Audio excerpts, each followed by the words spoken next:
بسم الله الرحمن الرحيم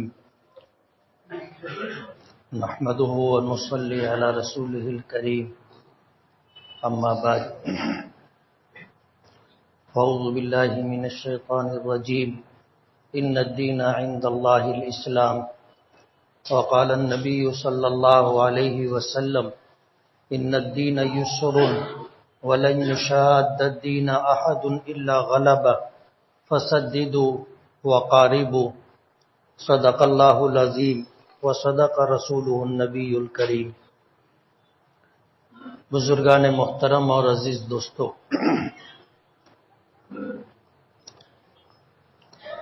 آج 26 جنوری یوم جمہوریہ 2024 کا دن ہمارے ملک کی تاریخ کے اعتبار سے دیکھا جائے تو اس ملک پر جب سے دنیا بنی ہے الگ الگ لوگ حکمراں رہے۔ بہت پیچھے نہ جاتے ہوئے آپ کو یہ بتا دیں کہ ایک وقت تھا 700-800 سال تک اس ملک پر مسلمانوں کی حکمرانی تھی، اور ملک کے ایک بڑے حصے پر الگ الگ ناموں سے الگ الگ ریاستیں قائم تھی جہاں مسلم حکمراں تھے۔ انگریز تجارت کی غرض سے آ کر کے انہوں نے اس ملک کو اور ملک میں رہنے والوں کو غلام بنا لیا۔ 200 سال سے زیادہ عرصہ اس ملک نے اور ملک کے رہنے والوں نے غلامی میں گزارا۔ حضرت شاہ عبدالعزیز محدث دہلوی رحمۃ اللہ علیہ نے جب اس بات کو دیکھا کہ انگریزوں کی طرف سے یہ اعلان کیا جا چکا ہے کہ ملک و بادشاہ کا حکومت ایسٹ انڈیا کمپنی کی، جب اس طرح کی بات سرکاری سطح پر کہی گئی تو شاہ عبدالعزیز محدث دہلوی رحمۃ اللہ علیہ نے یہ اعلان کیا کہ یہ ملک آج سے دارالحرب ہو گیا ہے، ہم غلام ہو گئے ہیں، آزادی حاصل کرنا ہم سب پر فرض ہے۔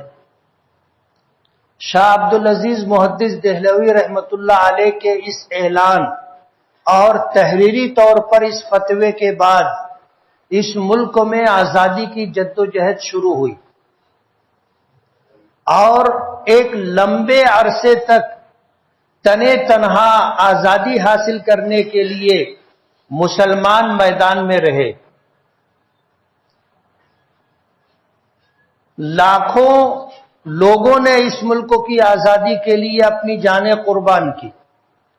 57,000 علماء اور لاکھوں عوام نے اس ملک کی آزادی کے لیے اپنا تن من دھن سب کچھ قربان کیا،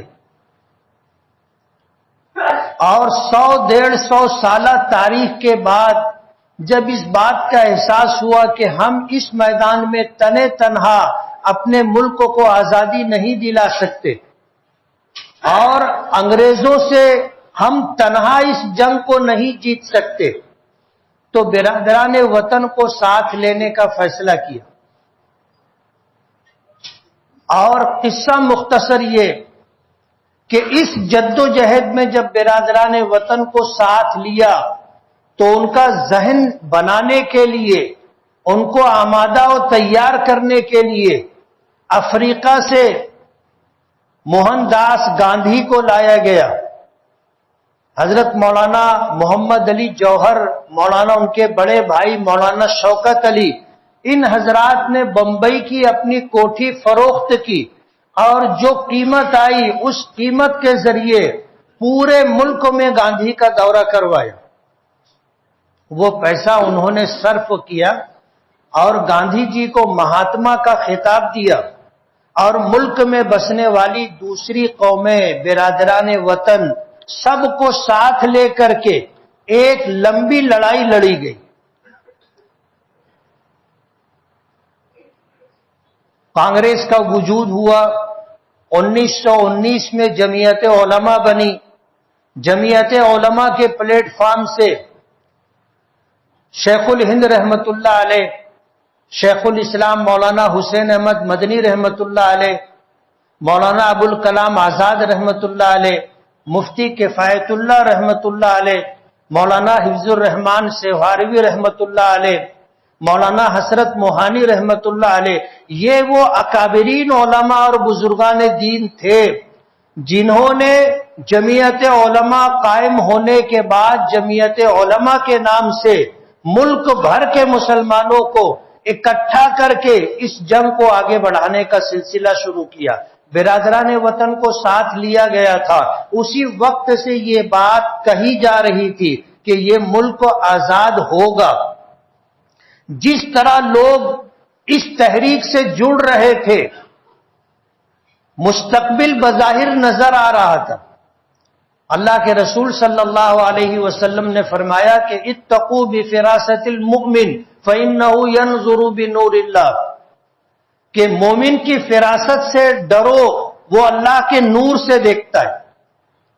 کسی نے کہا ہے قلندر ہرچ گوید دیدہ گوید، کہ اللہ والے جو کچھ بولتے ہیں وہ دیکھ کر کے بولتے ہیں، ان کو دکھائی دیتا ہے. مستقبل کا اندازہ صحیح معنوں میں وہ لوگ کر سکتے ہیں. ہمارے اکابرین اور بزرگوں نے کانگریس کے ان اکابرین سے جو اس ملک کی آزادی کے لیے جنگ لڑی جا رہی تھی ساتھ میں تھے، ان سے اس بات کا وعدہ لیا تھا کہ ملک آزاد ہوگا تو اس ملک کا دستور سیکولر اور جمہوری ہوگا. یہ پہلے سے وعدہ تھا، ذمہ داری تھی، اور یہ سلسلہ چلتا رہا تا آ کے 15 اگست 1947 کو یہ ملک آزاد ہوا. انگریز نے جاتے جاتے اس ملک کے 2 ٹکڑے کیے. محمد علی جناح نے اسلام کے نام پر، مسلمانوں کے نام پر ایک ملک مانگا، اسے ہندوستان کا ایک چھوٹا سا ٹکڑا دے دیا گیا جو پاکستان، مغربی اور مشرقی پاکستان سے نہ جانا جاتا تھا. جہاں مسلمانوں کی اکثریت تھی، ایسے 2 حصے پاکستان کے نام سے مسلم لیگ نے لے لیے. جمعیت علماء نے ہمیشہ اس کی مخالفت کی. اس وقت بھی ہم تقسیم کے مخالف تھے اور آج تک ہم تقسیم کے مخالف ہیں. ملک کی آزادی کے بعد ہمارے اکابرین اور بزرگوں نے، جنہوں نے اس ملک کی آزادی کے لیے بے پناہ قربانیاں دی تھی اور ان کی قربانیاں جگ ظاہر تھی، اور انہوں نے تمام ذمہ داروں سے اس بات کا عہد لیا تھا کہ جب ملک آزاد ہوگا تو اس ملک کا دستور، سنویدھان اور قانون سیکولر ہوگا. اپنی اس بات کو پوری طاقت کے ساتھ مولانا ابوالکلام آزاد، مفتی کفایت اللہ رحمت اللہ علیہ، شیخ الہند مولانا محمود حسن، شیخ الاسلام حضرت مولانا حسین احمد مدنی، صاحبان الہند مولانا حفظ الرحمان سہاروی، مولانا حسرت موہانی، ان حضرات نے کانگریس کے ذمہ داروں کو اس بات کا پابند کیا کہ تم نے وعدہ کیا تھا کہ ملک آزاد ہوگا تو اس ملک کا قانون سیکولر ہوگا. اس بات کو نافذ کرنے پر انہیں مجبور کیا، اور الحمدللہ تقریباً 250 افراد پر مشتمل پورے ملک سے چنندہ لوگوں کی ایک کمیٹی بنی، اور ڈاکٹر بھیم راؤ بابا صاحب امبیڈکر کی صدارت میں یہ کمیٹی اس ملک کے لیے قانون بنانے کا کام کر رہی تھی. اور 26 جنوری 1950 کو اس ملک کو ایک قانون دیا گیا. آج کا یہ دن 75واں یوم جمہوریہ ہے جو اس ملک کی آزادی کے لیے اور آزادی کے بعد اس ملک کو ایک سیکولر دستور اور قانون دینے کے لیے یاد کیا جاتا ہے یوم جمہوریہ کے نام سے. یہ وہ تاریخ ہے آج کے دن کی جو مختصر میں نے آپ کے سامنے رکھی. قرآن کریم کی جن آیات کی میں نے تلاوت کی ہے، ایک نظام اور ایک قانون زندگی وہ ہے جسے ہم دین و شریعت کہتے ہیں۔ انسانوں کے بنائے ہوئے قانون اور اللہ کے دیے ہوئے قانون میں زمین و آسمان کا فرق ہے۔ اس ملک کو آج سے 75 سال پہلے ایک قانون دیا گیا تھا، اور یہ قانون جمہوری اور سیکولر تھا، غیر مذہبی تھا، اور اس ملک میں اس کی مختلف دفعات کے تحت اس ملک میں رہنے والی قوموں کو اس بات کا اختیار دیا گیا ہے کہ جو جس مذہب کو مانتا ہو اس مذہب کے مطابق زندگی گزارنے میں آزاد ہے۔ ہماری تو شریعت کا حکم ہے لا اکراہ فی الدین، دین کے معاملے میں کوئی زور زبردستی نہیں ہے، یہ آدمی کا اپنا ذاتی فیصلہ ہے کہ وہ کس مذہب کو مان کر اپنی زندگی گزارنا چاہتا ہے۔ اور ہماری شریعت میں کسی کو زور زبردستی مذہب میں داخل نہیں کیا جا سکتا۔ لا اکراہ فی الدین، دین کے بارے میں کوئی زور زبردستی نہیں۔ سیکولر قانون میں یہ بات رکھی گئی، ہر ایک کو کسی بھی مذہب کا ماننے والا ہو اپنے مذہب کے مطابق زندگی گزارنے کی آزادی ہے، وہ اپنے مذہب کی تبلیغ کر سکتا ہے، وہ اپنے مذہب کی تعلیم کے لیے ادارے قائم کر سکتا ہے، اور وہ اپنے مذہب کو لے کر کے زندگی کے تمام شعبوں میں آزادی کے ساتھ جی سکتا ہے۔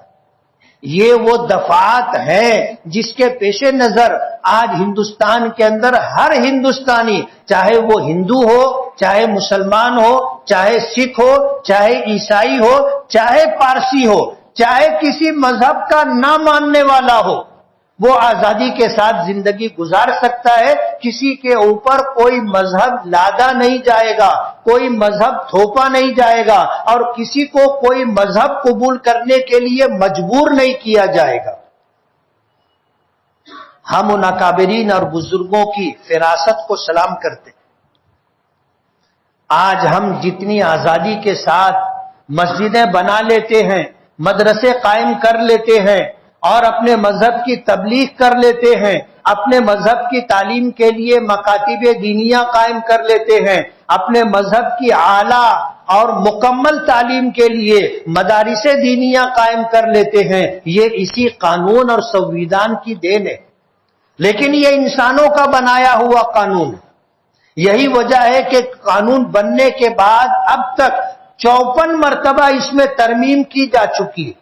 وجہ اس کی یہ ہے کہ جو قانون بنانے والے لوگ تھے وہ انسان تھے، اور انسان قانون بناتا ہے اپنے ماضی کو دیکھ کر، حال کو دیکھ کر، مستقبل کے تعلق سے وہ اندازہ کر سکتا ہے کہ حالات کیا ہو سکتے۔ وہ یقین کے ساتھ نہیں کہہ سکتا کہ کل کیا ہوگا۔ جو قانون بنا ہے جس وقت بنایا گیا تھا اس وقت حالات کے اعتبار سے قانون اپنی جگہ برابر تھا، لیکن جیسے جیسے زمانہ گزرتا گیا حالات بدلتے گئے، اور حالات بدلنے پر جو قانون کل اچھا لگتا تھا آج وہ قانون تکلیف دہ ہو گیا، اور اس قانون میں 54 مرتبہ ترمیم کی جا چکی۔ وجہ اس کی یہ ہے کہ یہ انسانوں کا بنایا ہوا قانون تھا، اور انسانوں کا بنایا ہوا قانون مستقبل کے بارے میں صحیح فیصلہ، صحیح رائے، صحیح اندازہ نہیں قائم کیا جا سکتا۔ مجبوری تھی بدلنا پڑا، لیکن قانون الہی بنانے والا اللہ رب العزت۔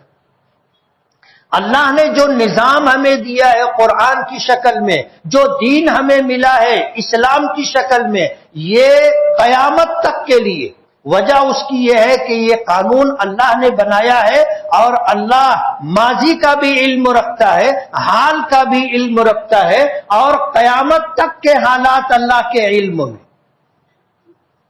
اس نے انسانوں کو پیدا کیا ہے، انسانوں کے حالات سے پوری طرح واقف ہے، تو اللہ علیم و خبیر ہے۔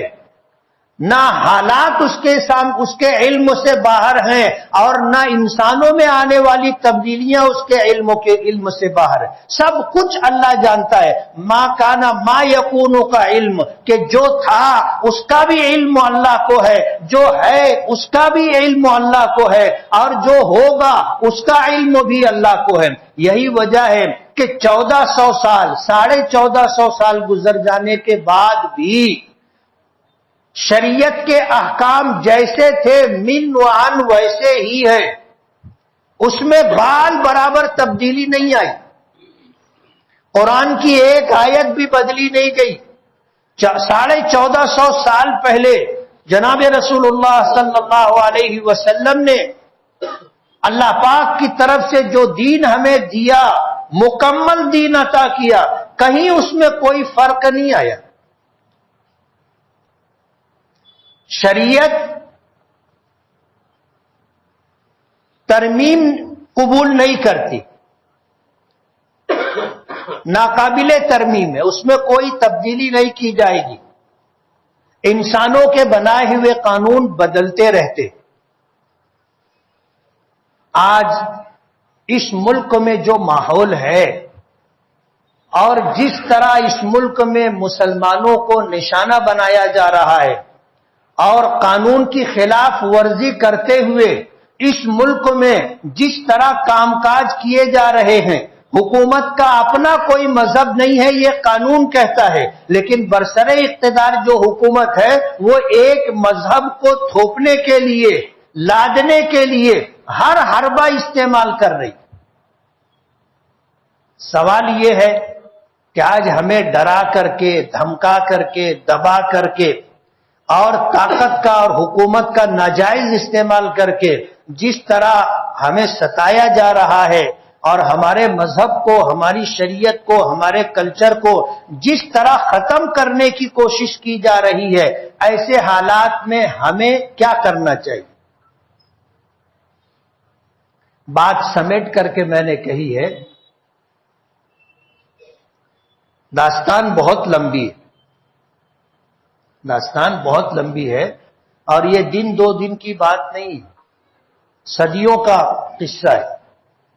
تھوڑی دیر میں آپ کو تاریخ کا ہر پہلو نہیں بتایا جا سکتا.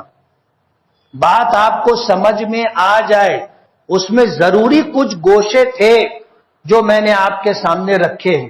سوال یہ ہے کہ اب حالات ایسے ہیں، ہمیں کیا کرنا چاہیے، ہماری کیا ذمہ داری؟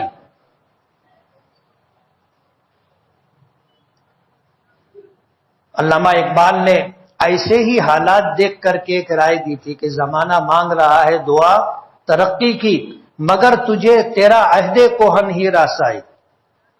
ایسے حالات کے اندر ہماری شریعت ہمیں جو بتاتی ہے، شریعت پر نظر رکھنے والوں نے ہمیں جو راستہ بتایا ہے، ظاہر بات ہے ہمیں اسی شریعت کو سامنے رکھ کر کے اور شریعت کے قوانین کے مطابق ان حالات میں اپنی ذمہ داریوں کو محسوس کر کے جو راستہ اپنانا ہے وہی ہمارے لیے انشاءاللہ نجات کا باعث ہوگا. ہم مایوس نہیں ہیں. اس سے زیادہ برے حالات آئے. ایک وقت تھا انگریزوں نے جب اس بات کو دیکھا کہ یہ ملک مسلمانوں سے ہم نے چھینا ہے، الگ الگ علاقوں پر مسلمانوں کی حکومتیں تھی اور الگ الگ مذہب کے ماننے والے ہندو راجاؤں کی حکومت تھی، ہم نے ان سے چھینا ہے. بڑا طبقہ، بڑا حصہ مسلمانوں کے پاس تھا اور سب سے زیادہ جدوجہد انہوں نے کی ہے. ہم نے جب ان سے یہ ملک کو چھینا ہے تو اس ملک کی آزادی کے لیے، اس ملک کو غلامی سے نکالنے کے لیے سب سے زیادہ وہی پیش رہیں گے. اور تاریخ اس بات کی گواہ ہے، سب سے پہلے اور سب سے زیادہ قربانی ہم نے دی. انہوں نے اسلام اور مسلمانوں کو ٹارگٹ کیا تھا، عیسائی مشنریوں کو بلایا تھا، ملک کے چپے چپے پر مناظرے ہوتے تھے اسلام اور ہندوازم کے، ملک میں مناظرے ہوتے تھے اسلام اور عیسائی مذہب کے، اور اسے سرکاری سرپرستی حاصل تھی. یہ سب کچھ ہو رہا تھا طاقت کے بلبوتے پر، مال و دولت کے بلبوتے پر، اور سرکاری سرپرستی میں یہ سب کچھ ہو رہا تھا۔ اور سب سے پہلے آواز مسلمانوں نے اٹھائی تھی۔ تاریخ اٹھا کر کے دیکھو، شاہ عبدالعزیز رحمت اللہ علیہ کا فتویٰ ملکوں کی آزادی کے لیے بنیاد کی حیثیت رکھتا ہے، ورنہ لوگ انگریز حکومت کی نوکری چاکری کرتے تھے، بڑے بڑے لوگ خبری بن کر کے کام کرتے تھے، حکومت سے مراعات حاصل کرتے تھے۔ ہمارے اکابرین اور بزرگوں نے کبھی حکومت کی نہ چاپلوسی کی، نہ نوکری چاکری کی، اور نہ کبھی خبری بن کر کے زندگی گزاری۔ اپنی ایک الگ شناخت رکھی، جو تاریخ میں ہے وہ ہے، اسے مٹایا نہیں جا سکتا، بدلا نہیں جا سکتا۔ ہمیں 1400 سال پیچھے جانا ہوگا۔ سرکار دو عالم صلی اللہ علیہ وسلم اور آپ کے ماننے والوں نے جن نامساعد سخت حالات کے اندر کیا ہے وہی ہمیں کرنا ہوگا۔ حالات آئے، حضرت بلال کے پیروں میں بیڑیاں ڈال کر کے گرم تپتی ہوئی ریت پر ڈال دیا جاتا تھا، سینے پر بھاری پتھر رکھ دیا جاتا تھا، اور کہا جاتا تھا کہ محمد کا دین چھوڑ دو، تو وہ کہتے تھے احد احد احد، کہ بس اللہ ایک ہے۔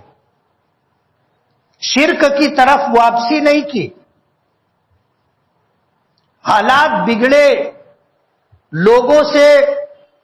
لوگوں نے ان کا گھر چھین لیا، مال و دولت چھین لیا، سب کچھ چھین لیا، کپڑے تک اتروا دیے، اس طرح گھر سے نکالا، شہر سے نکالا، قبول کیا، لیکن اسلام نہیں چھوڑا۔ حضرت صہیب رومی روم کے رہنے والے تھے، مکہ آئے، اسلام قبول کیا اور کوشش کرتے رہے، اللہ نے نواز دیا۔ جب ہجرت کر کے مکے سے مدینہ جانے لگے تو مکے کے لوگوں نے راستہ روکا، جا نہیں سکتے، کہا مجھے جانا ہے۔ کہا جب مکہ آئے تھے تو خالی ہاتھ تھے، کچھ نہیں تھا، جو کمایا ہے یہاں کمایا ہے، سب چھوڑ دو، چلے جاؤ۔ صہیب رومی نے اپنا گھر، اپنے پاس جو کچھ تھا سب، اور یہ بھی بتا دیا کہ میں نے کہاں درہم و دینار دفن کیے ہیں، گھر کے کس گوشے میں میرا کمایا ہوا مال دفن ہے، سب بتا دیا، چھوڑ کر کے چلے گئے، خالی ہاتھ مکے سے مدینہ گئے۔ نبی کریم صلی اللہ علیہ وسلم نے استقبال کیا، مبارکباد دی کہ صہیب تم نے جو تجارت کی ہے، اس تجارت میں تم نے نفع کمایا، تم کامیاب ہو گئے۔ میں ایک ایک نام لے رہا ہوں، ایسے ہزاروں لوگ ہیں جنہوں نے ہر طرح کی قربانی دی۔ حضرت سمیہ رضی اللہ تعالی عنہا جان کی قربانی دی، ان کے شوہر یاسر نے جان کی قربانی دی، ان کے بیٹے عمار نے آخر وقت تک نبی کریم صلی اللہ علیہ وسلم کا ساتھ نبھایا۔ ہزاروں کی تعداد میں بے دست و پا تھے، کچھ نہیں تھا۔ مکے کی 13 سالہ زندگی صرف برداشت کرنے کا حکم تھا، صبر کرنے کی تاکید کی گئی تھی۔ رسول اللہ صلی اللہ علیہ وسلم جب ان مظلوموں کے پاس سے گزرتے تھے تو صبر کرنے کی تلقین کرتے تھے، اور اللہ کی طرف سے اچھا بدلہ، جنت ملنے کی بشارت دیا کرتے تھے۔ وہ اپنے دین سے ہٹے نہیں، اپنے مذہب کو چھوڑا نہیں۔ آج ہمیں بھی حالات وہ نہیں ہیں جو آج ہیں، ہمیں بھی ہر طرح ہراساں کیا جا رہا ہے، ڈرایا جا رہا ہے، ہمیں بھی ہر میدان سے پیچھے ہٹانے کی کوشش کی جا رہی ہے۔ اور جب سے دیش آزاد ہوا ہے اس وقت سے لے کر کے آج تک، آج جو کچھ ہو رہا ہے، فرقہ پرست طاقتیں جس انداز میں پورے ملک میں موب لنچنگ کہو، ہم اگر اللہ کے راستے میں کام آ گئے تو ہم شہید ہوتے، اور اللہ کے راستے میں مقابلہ کرتے ہوئے، برداشت کرتے ہوئے اگر زندگی ہم نے پالی تو ہم غازی رہتے۔ حالات سے سمجھوتا نہیں کرتے. اللہ کے دین و شریعت پر ہر حال میں ہمیں قائم رہنا ہے. اپنی شناخت تو باقی رکھنا ہے، اپنی شناخت تو باقی رکھنا ہے، اور اپنی شناخت اپنے تشخص کو باقی رکھتے ہوئے دن ہمیں گزارنے اور فخر کرنا ہے اپنے مسلمان ہونے پر. یاد رہے گا، فخر کرنا ہے اپنے مسلمان ہونے پر، اللہ کا شکر ادا کرنا ہے کہ آپ نے ہمیں ایمان کی دولت دی ہے، آپ نے ہمیں زندگی گزارنے کے لیے قانون شریعت عطا کی ہے اسلام کے نام پر. ہم اللہ کے شکر گزار ہیں. ہم تہذیب کے نام پر، ہم ترقی کے نام پر کسی کی غلامی کا پٹا اپنے گلے میں نہیں ڈال سکتے. ہمارے لیے اللہ اس کے رسول کی غلامی کافی ہے. ہماری عزت اللہ اس کے رسول کی غلامی میں ہے، ہماری ترقی اللہ اس کے رسول کی غلامی میں ہے. اسباب کے درجے میں ہم تعلیم کے میدان میں پیچھے نہ رہیں، تعلیم حاصل کریں، اپنا دستوری حق حاصل کرنے کے لیے جدوجہد اور کوشش کریں. ملک میں جو قانون بنا ہے وہ قانون اسی لیے ہمارے اکابرین اور بزرگوں نے بنایا ہے کہ اس قانون کی بنیاد پر ہم اپنا حق حاصل کر سکیں. سبب کے درجے میں ہم پیچھے نہ ہٹیں، لیکن اپنی شریعت میں کوئی کمپرمائز، کوئی مصالحت نہیں. آج لوگ کہتے ہیں کہ شریعت یا قانون، لوگ سوال کرتے، ہم مسلمانوں سے ہی سوال ہوتا ہے کہ شریعت یا قانون، یعنی ایک طرف ملک کا قانون ہے، ایک طرف تمہاری شریعت ہے، تم کس کو مانتے ہو؟ انہیں پتہ نہیں کہ ہم اپنی شریعت پر عمل قانون کے دیے ہوئے حق کی بنیاد پر کرتے. ہمارے پاس اس کمیٹی کا بنایا ہوا قانون جسے بابا صاحب امبیڈکر نے ان کی سرکردگی میں بنایا گیا تھا، اس قانون میں ہمیں یہ حق دیا گیا ہے کہ ہم اپنی شریعت پر عمل کرنے میں آزاد ہیں. تم شریعت کو اس سے باہر مت کرو. اور یہ سوال صرف مسلمانوں سے اور ہم سے کیا جاتا ہے. آج جو برسر اقتدار طبقہ ہے ان سے کیوں نہیں پوچھتے؟ ان سے کیوں نہیں سوال کیا جاتا کہ سناتن دھرم اور قانون؟ آپ ان سے بھی تو پوچھو. اگر یہ سوال تم ہم سے کرتے ہو تو یہ سوال ان سے بھی کرو نا. لیکن یہ سوال صرف ہم سے کیا جاتا ہے. وجہ اس کی یہ ہے کہ ہم جان دے سکتے ہیں، اپنا مذہب نہیں چھوڑ سکتے. ہم زندگی کی آخری سانس تک اپنے مذہب پر ڈٹے رہتے ہیں، اور ہم یہ چاہتے ہیں کہ آج اللہ نے ہمیں ایمان دیا ہے، ہم دنیا سے جائیں تو اسی ایمان کے ساتھ جائیں. یہ تو ہماری دعا ہے، ہمارا خاتمہ ہو تو ایمان پر خاتمہ. تو شریعت میں ترمیم نہیں ہوگی. انسانوں کے بنائے ہوئے قانون میں ترمیم ہوتی رہی ہے اور ہوتی رہے گی. تو آج اگر یہ یوم جمہوریہ ہے اور اس دن اس ملک کو ایک قانون ملا تھا، اس دن اس ملک کو ایک سنویدھان ملا تھا جسے اس کمیٹی نے بنایا تھا، جس میں تقریباً 53 مسلمان تھے، الگ الگ مذہب کے ماننے والے لوگ تھے. لیکن اس ملک کا دستور سیکولر ہو، اس ملک کا دستور غیر مذہبی ہو، اس ملک کا دستور جمہوری ہو، اس بات کو منوانے میں ہمارے اکابرین اور بزرگان دین پیش رہے. آپ نام یاد رکھیے، ان 53 لوگوں کے نام آپ تاریخ میں ڈھونڈو گے مل جائیں گے، لیکن نمایاں نام مفتی کفایت اللہ رحمت اللہ علیہ، نمایاں نام مولانا ابوالکلام آزاد رحمت اللہ علیہ، نمایاں نام مولانا حفظ الرحمان سوہاروی رحمت اللہ علیہ، نمایاں نام مولانا حسرت موہانی رحمت اللہ علیہ. یہ وہ نام ہے جنہوں نے اس ملک کو جو قانون دیا وہ قانون سیکولر قانون ہے، جس کے مطابق ہم اپنا حق مانگنے کی طاقت رکھتے. یہی قانون ہماری طاقت ہے. اور اسی قانون کی وجہ سے ہم مسجد بنا لیتے ہیں، اسی قانون کی وجہ سے مدرسے بنا لیتے ہیں، اسی قانون کی وجہ سے ہماری اوقاف کی جائیدادیں بچیں گی، ہمارے قبرستان ہیں، ہماری خانقاہیں ہیں، ہماری مسجدیں ہیں، ہمارے مدرسے ہیں۔ اسلام کے نام پر جن لوگوں نے وقف کیا ہے کہ اسلام کو سربلندی اور عزت ملے، اس کے یہ حق ہمیں سنویدھان اور دستور نے دیا ہے۔ اس لیے مایوس ہونے کی ضرورت نہیں ہے۔ اس ملک کا جو قانون ہے، اس قانون نے ہمیں یہ حق دیا ہے، یہ اختیار دیا ہے، یہ ادھیکار دیا ہے کہ ہم شان کے ساتھ کہہ سکتے ہیں کہ ہم مسلمان ہیں، اور اپنے مسلمان ہونے پر ہم فخر کر سکتے ہیں۔ ہم مائک سے اذان دیتے ہیں، الحمدللہ۔ ہم بڑے بڑے ادارے، دارالعلوم دیوبند ہے، دارالعلوم ندوۃ العلماء ہے، مظاہر علوم سہارنپور ہے، دارالعلوم شاہی مراد آباد ہے، ملک کے علاقوں میں الگ الگ حصوں میں ہمارے لیے بڑی بڑی درسگاہیں ہیں، اور یہ حق ہمیں قانون نے دیا ہے۔ ہم قرآن کی تعلیم دے سکتے ہیں، یہ حق ہمیں قانون نے دیا ہے۔ اپنے بچوں کو مکتب میں قرآن پاک کی تعلیم دے سکتے ہیں، یہ حق ہمیں قانون نے دیا ہے۔ ہم باجماعت نماز پڑھ سکتے ہیں، ہم عیدگاہ بنا سکتے ہیں، یہ قانون، یہ حق ہمیں قانون نے دیا ہے۔ اس لیے ہم مایوس نہیں ہیں، لیکن حالات ہیں، اور ان حالات کا مقابلہ کرنے کے لیے ہمیں اپنی شریعت پر، اپنے دین پر قائم رہنا ہوگا، اور اسی کو اپنا شعار بنانا ہوگا۔ تہذیب کے نام پر، ترقی کے نام پر ہم کسی دوسرے کی پیروی اور اتباع نہیں کر سکتے۔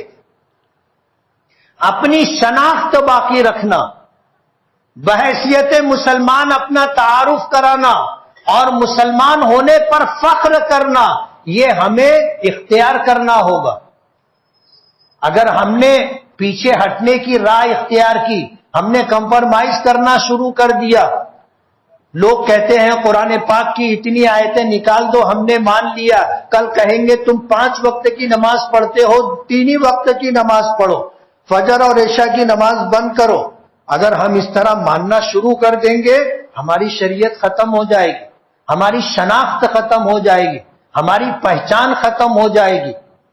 ہم اپنی شریعت کے بارے میں 1% بھی پیچھے ہٹنے کے لیے، بال برابر بھی پیچھے ہٹنے کے لیے تیار نہیں، اور یہ حق ہے ہمارا، اور یہ حق ہمیں قانون نے دیا ہے۔